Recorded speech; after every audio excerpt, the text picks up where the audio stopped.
Hello, and welcome to Your New Jersey. I'm Lisa Marie Falbo.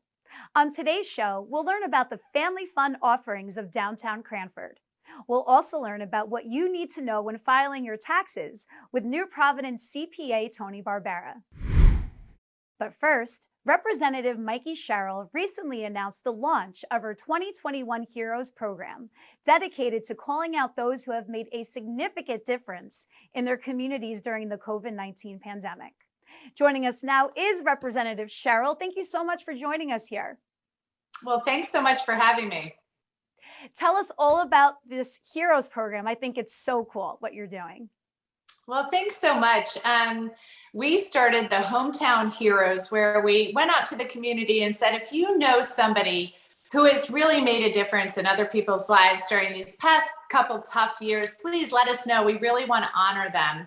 And so we had over 100 submissions. I have actually this is what we send out, if you can see that. And the reason I have this is because I'm going to hand deliver this to my mother and father-in-law, because they are my heroes as they helped get our family through the pandemic. But we heard from moms and dads, husbands and wives, girlfriends, community members, about so many people here in New Jersey that went the extra mile for their community or their family. And some of the stories were truly humbling in how hard people work to take care of others during this tough time. I could only imagine the stories that you heard. Do you have a favorite? I have so many favorites, but some that are sticking out to me as I sit here are stories like that of Dr. Shipra Shah.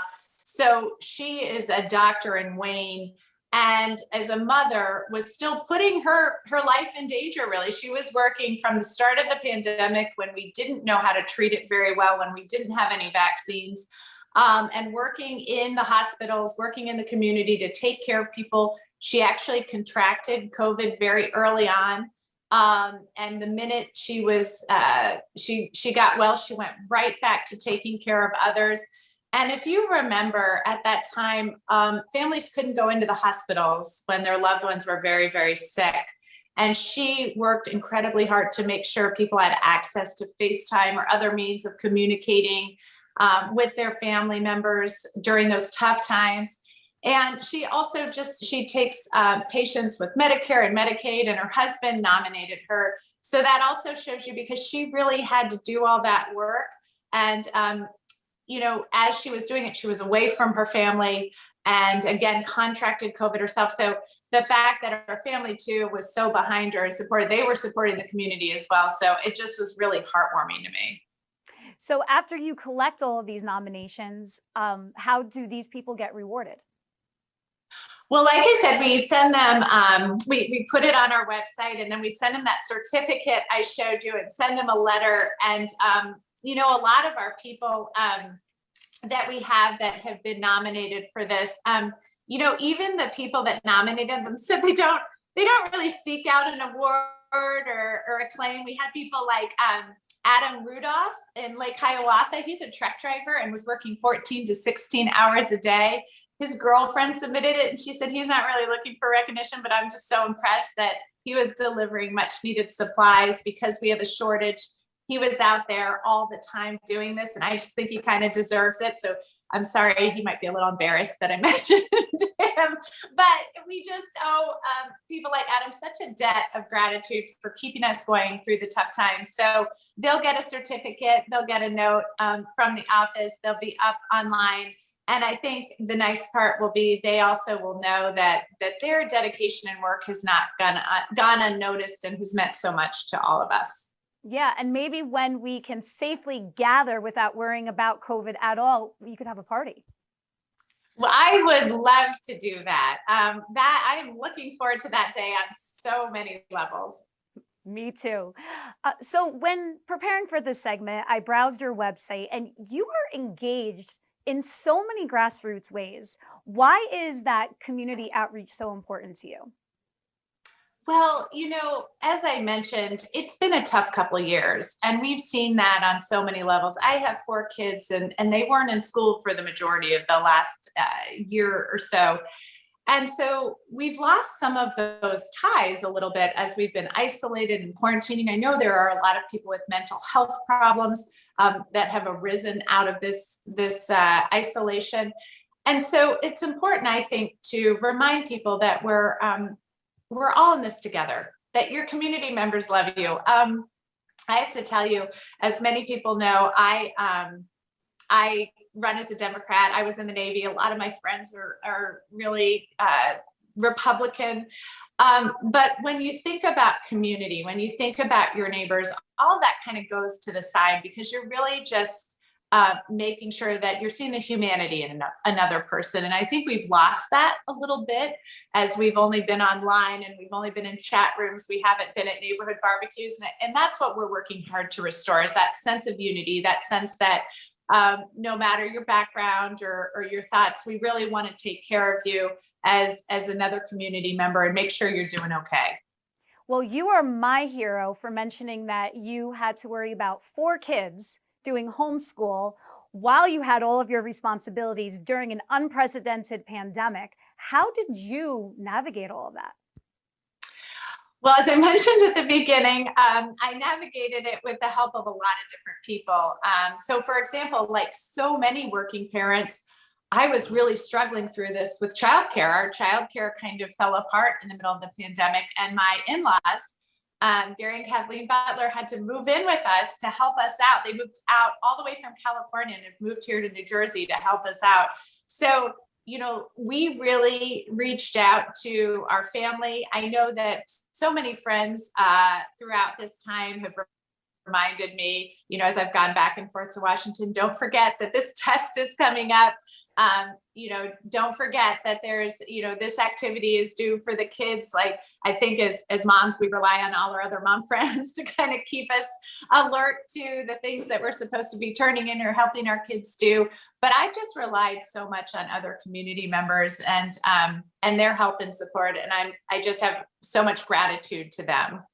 Yeah, it really takes a village. And that's a whole other segment that we can do with you about how you balance that. Because I have a 10-month-old and, you know, I only have 1 child and it's tough. I can't imagine 4. Well, I think, you know, my heart goes out to you and all of the parents who have those young kids. They're, you know, as they get a little bit older, you can at least take a breath. You don't have to worry that they're going to fall down the stairs or eat something they're not supposed to. So I know that during the pandemic, parents of toddlers and young kids have had it especially hard. I have a 9-year-old, and you would think, oh, well, she's probably old enough not to come in the middle of the Zoom that you're doing with some important group and kind of start doing cartwheels in the background, but you would be wrong. So we've all had to sort of get maybe a little more relaxed about getting people to kind of peek behind the curtain of our personal lives with all the Zoom and stuff. But I really do think that you know, if it does help me a little bit to know that we're all in this together, and that we're all kind of going through the same thing, and people really do have a lot of compassion and understanding for what's happening. Definitely. That is one of the silver linings to this whole thing, is that everyone has been humanized. Exactly. Sometimes too humanized. I joke, my one of my chambers of commerce was saying, and we know with the Congresswoman, you know, she's, as a working parent, dealt with it. We've seen her kids in the background, and it's so nice to see other people's kids on Zoom. And I jokingly said to them, that's exactly right. It's nice to see other people's kids. You don't always want your own kids in the background, but you're exactly right. Exactly. Representative Sherrill, thank you so much for joining us. Where can people learn more about your community outreach initiatives? Well, they can always go onto my website, and then if they want to, you know, if they want to learn about the community initiatives. But I also just wanted to mention again that there are so many services out there for people who are struggling through COVID. And if you do feel like you're struggling a little bit and need some help, need some support, please call my office. And the number for my office is 973-526-5668. That's 973-526-5668. So important. Thank you so much for providing that support. Well, thank you. And thanks for having me on. Anytime. The District Management Corporation of Downtown Cranford is dedicated to the economic development, promotion, and marketing of Cranford's special improvement. Joining us now to talk about downtown Cranford's exciting happenings is DMC Director Caren Damian. Caren, thank you so much for joining us today. Thank you so much for having me. We appreciate it. Caren, obviously it's been a bumpy ride for all of us over these past couple of years. Talk about the state of downtown Cranford. Well, our business owners have been working hard every day. It's definitely challenges every week, but we have a very supportive community and very dedicated business owners. So, we're really excited. We've had a lot of new businesses opening in Cranford and very few closing. So, our businesses are doing what they need to do to keep their doors open, and we're grateful. That's so interesting that more have opened versus closing. You would think that opening during these uncertain times might be risky, but I guess your business owners see it otherwise. We are very lucky in the downtown. We have very supportive property owners, but our store space is a lot smaller. So it's a great opportunity for new business owners to take that risk to open a new store. How did you offer businesses support during COVID? We provided a lot of, Zoom opportunities to learn about grants. We also have really pushed events, especially events outdoors, to drive foot traffic for people to come out to visit our restaurants and retail stores. And that really has seemed to spur a lot of foot traffic, as well as boost morale for our businesses. We'll touch on an event happening actually this weekend in a little bit, but kind of summarize, what are some of those happenings that you created during this time? We worked with a lot of our businesses on like a lot of grab and go kits. So we have a pizza shop in town, and for the holidays, we did a Winter Wonderland pizza kit that people could pick up to take home. We've done we have like a lot of like our art stores. We have a lot of kits that could be taken home for people that may not feel comfortable going into stores at the moment. We really pushed our restaurant week for people to try some of our new restaurants. And so that's really helped to kind of spur traffic, but also kind of help spread the word about downtown Cranford. In a way, it probably helped spread the word even more and better than in normal times. Yeah, I think, the pandemic definitely has been challenging, but I do feel in a way it's reminded people how important it is to support your local business. No matter what town you're in, it's always great to support our small mom and pop shops. How about in the warmer weather months? Do you have anything planned for summer and fall? We do. We have a lot of live music events. We do have an event called Taste of Cranford. We have a Lego night competition for kids. And then our biggest event actually is in October. We have our Scarecrow Stroll, where we have over 100 scarecrows created by families and organizations and businesses, it's for people to walk around and see the amazing creativity of our community. Caren, I love that you have put so much emphasis on events, and you have one actually happening this weekend, the Superhero Stroll, benefiting Cranford High School project graduation. Tell us all about it. So people have the option to purchase a ticket to attend the Superhero Stroll, where they can try a soup sample from 24 of our food establishments all throughout the downtown. In conjunction, we have 8-foot balloon structures ranging from Batman to Spider-Man, Wonder Woman, to our everyday superheroes like teachers, nurses, doctors, police, and fire. So even if you can't get a ticket to the Superhero Stroll, which is 12 to 4, you can always stop by the downtown to see our amazing balloon creations. I love a good piece of balloon art, so I definitely would love to check that out. Why partner with Cranford High School project graduation? We always try to partner with non-for-profit. They do amazing work. They've been doing project graduation, I think, since 1991.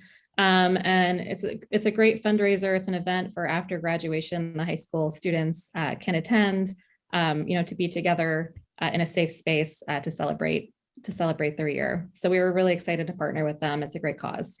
Yeah, project graduations all over the country, they tout fun, drug-free, alcohol-free. So that is correct. So it is drug-free. And again, it's a safe space for students to celebrate their graduating year. And it's really important to our community that the students have this opportunity. So you mentioned that you love partnering with nonprofit organizations. Who are some of the other people that you have partnered with?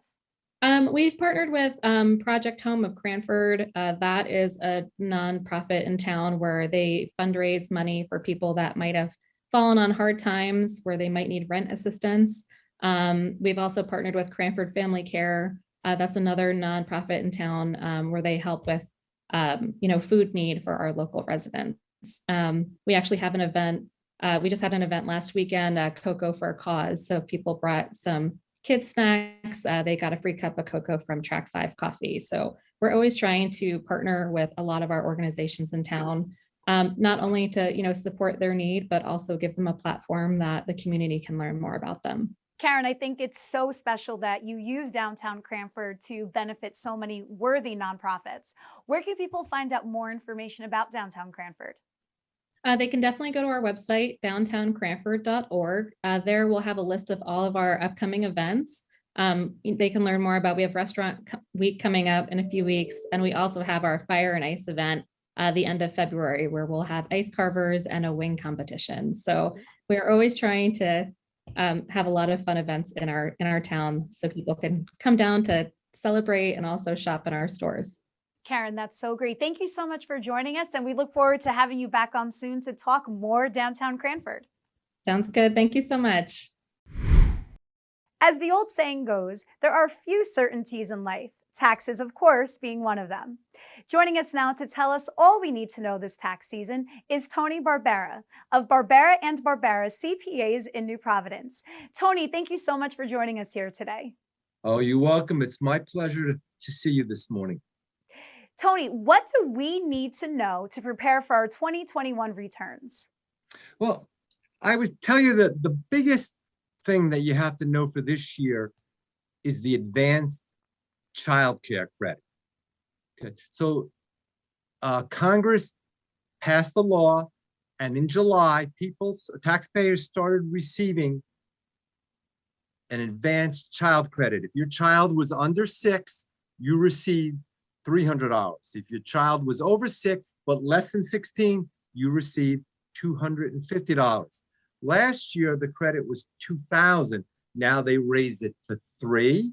If your child's between 6 and 16, and $3,600 if your child is below 6.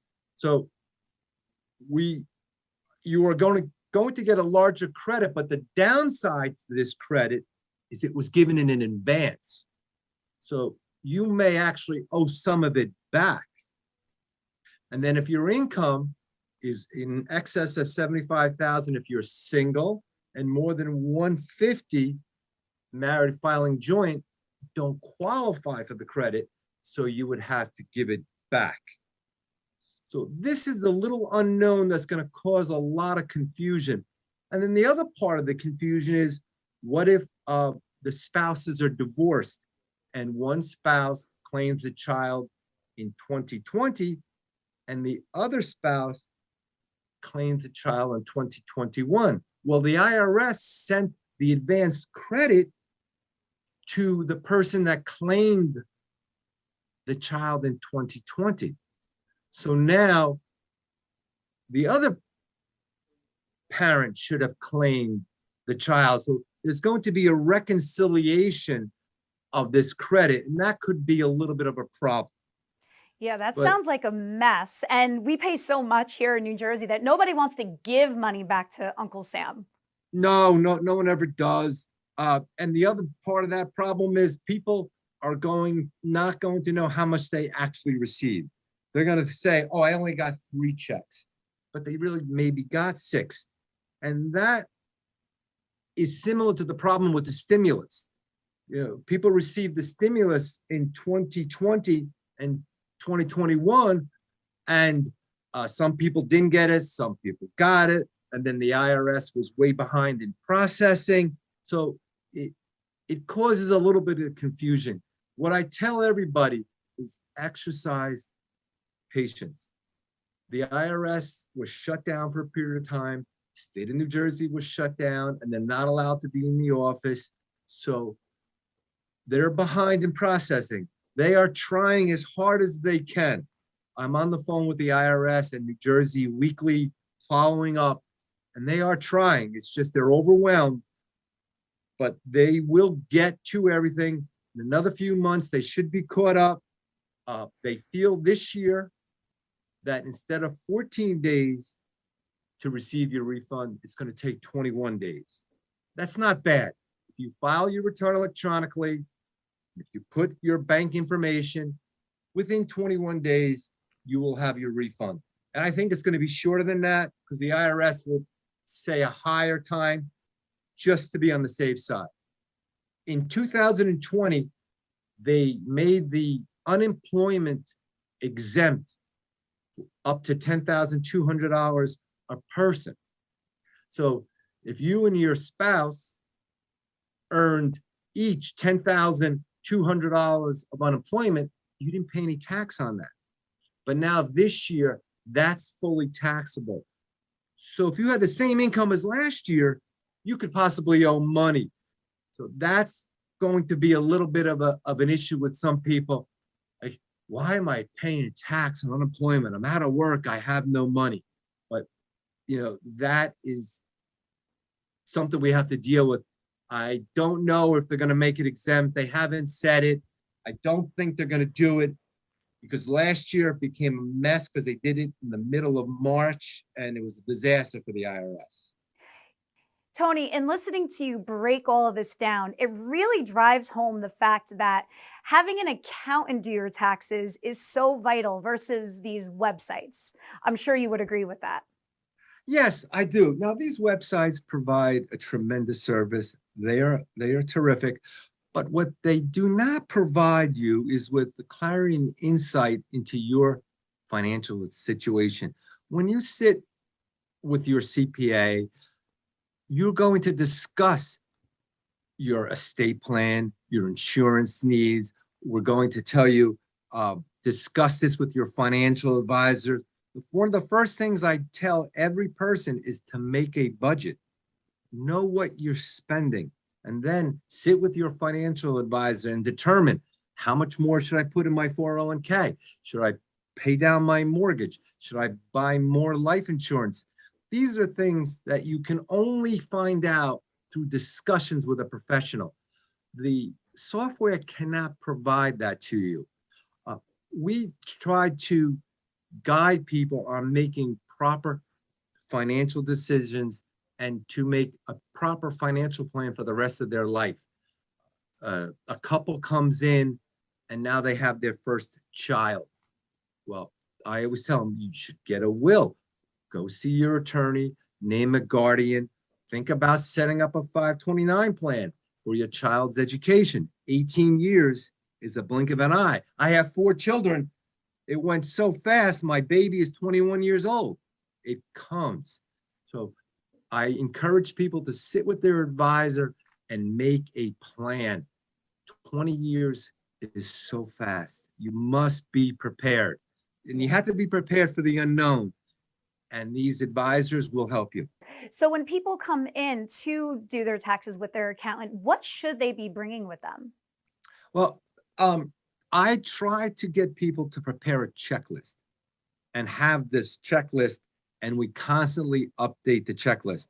And it's funny because the young people will do it on their phone. And they'll do it in notes, whereas people my age, they'll have a manual checklist. It's just funny to see that. But a lot of stuff today is emailed to you and not mailed. So it's so easy to overlook something. Like last year, or maybe it was the year before, the state of New Jersey did not mail out the 1099s for the unemployment. So you had to go to the website and get it. So many people forgot that they had unemployment. So if you have a little checklist, it'll help you to remember that, okay, I had unemployment. I need to bring that to the accountant. And then I always tell people, bring a list of questions, bring a list of concerns. You hear things all the time from your friends on TV. talk about it. Let's talk about it. It may be pertinent to your situation. We don't know unless we ask the question. What about So the it is- shoebox of receipts? Do we have to bring that into the office, or do you not Oh. want to see that anymore? Wait, I dread the shoebox of receipts, but that doesn't really happen anymore because so many people or so many taxpayers are very computer savvy and they're do everything in Excel or QuickBooks Online. But the shoebox is something you hope you don't see. Well, Tony, this was so insightful. Thank you so, so much for joining us. And I think the mathematically challenged that are watching, much like myself, learned a lot from you. So thank you so much. You're welcome, and it was my pleasure. And anything I can do to help anyone, please call. Thank you. Thank you for joining me on Your New Jersey. I'm Lisa Marie Falbo. We'll see you back here next week.